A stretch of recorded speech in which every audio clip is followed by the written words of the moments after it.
à se prononcer. L'économie, cette semaine, va marquer un premier grand cap pour le gouvernement puisque le budget 2013 sera présenté. On en connaît les grandes lignes, un déficit réduit de 30 milliards grâce notamment à 20 milliards d'impôts nouveaux, dont 10 pour les particuliers. Et bien sur ce point, on en sait un peu plus. Quelle fiscalité pour les ménages? Fabien Chadeau. C'était une promesse de campagne, taxer certains revenus du capital comme ceux du travail. Ça devrait être une réalité dès 2013. Intérêts, dividendes, plus-value d'actions pourraient être soumis au barème de l'impôt sur le revenu et donc taxés plus fortement. Ce qui devrait rapporter 3 milliards d'euros dans les caisses de l'État. Autre promesse en passe d'être tenue, la mise à contribution des ménages aisés avec la création de 2 tranches supplémentaires sur l'impôt sur le revenu. La première à 45% pour les revenus supérieurs à 150 000 euros par personne et la seconde à 75% pour la partie des revenus qui dépassent 1 million d'euros par personne. L'impôt sur la fortune devrait lui aussi s'alourdir. Le gouvernement souhaite rétablir le barème d'avant 2011.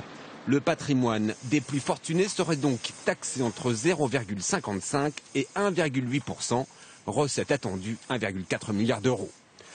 Le tour de vis fiscal devrait aussi toucher les contribuables un peu moins aisés. Le gouvernement veut plafonner les niches. Les contribuables pouvaient déduire jusqu'à 18 000 euros de leurs impôts, avec les aides à domicile ou les investissements locatifs par exemple. Ce plafond devrait être rabaissé à 10 000 euros par an. Seules quelques niches pourraient être épargnées, comme les investissements effectués par des particuliers dans les dom-toms.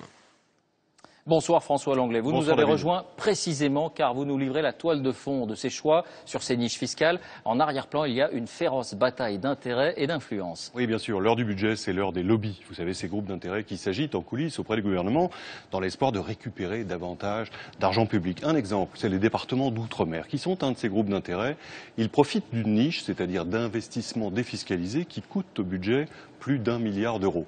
Et la bataille fait aujourd'hui rage entre Jérôme Cahuzac, le ministre du Budget, qui voudrait raboter ces avantages, et Victorin Lurel, le ministre de l'Outre-mer, qui veut évidemment les conserver. Rien n'est arbitré pour l'instant. Et que rapporte exactement cette niche au dom-tom?